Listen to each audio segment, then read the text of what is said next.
people of a lighter skin tone with their blue eyes and their blonde hair are also amazing and beautiful as well. And when we get to the point where a black person doesn't have to feel the need to straighten their hair to feel like it's long and luscious and beautiful, and they can look at their afro in the mirror and they can say,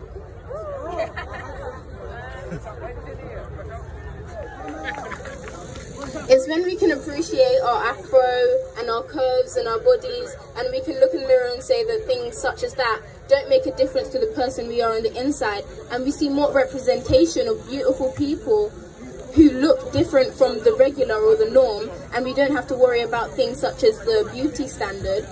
when we can feel like we can appreciate ourselves. I've seen way too many black girls or people of colour who feel like their natural state isn't beautiful to them, and they feel like they're not included and they don't see enough people like themselves.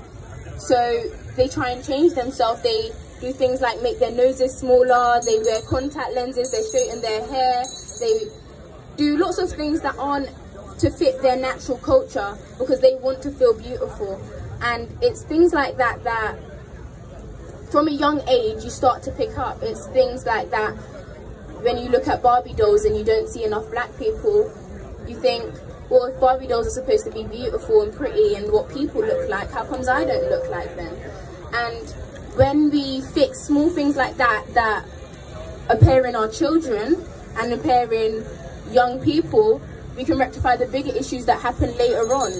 Because everything starts from somewhere, and if you're used to racism from small, you're not going to want to feel like you can combat it at an older age because you're like, well, this is normal to me. And racism is not normal whatsoever.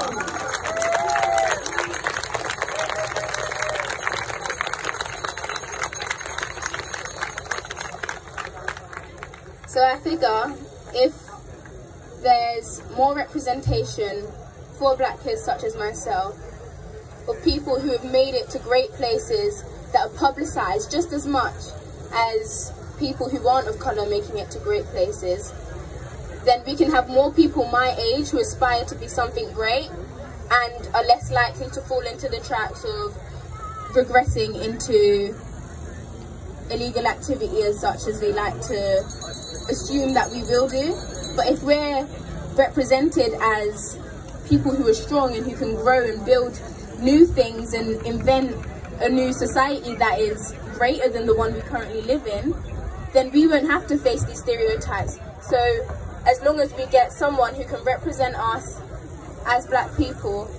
I imagine my generation will also prosper to be just like those people.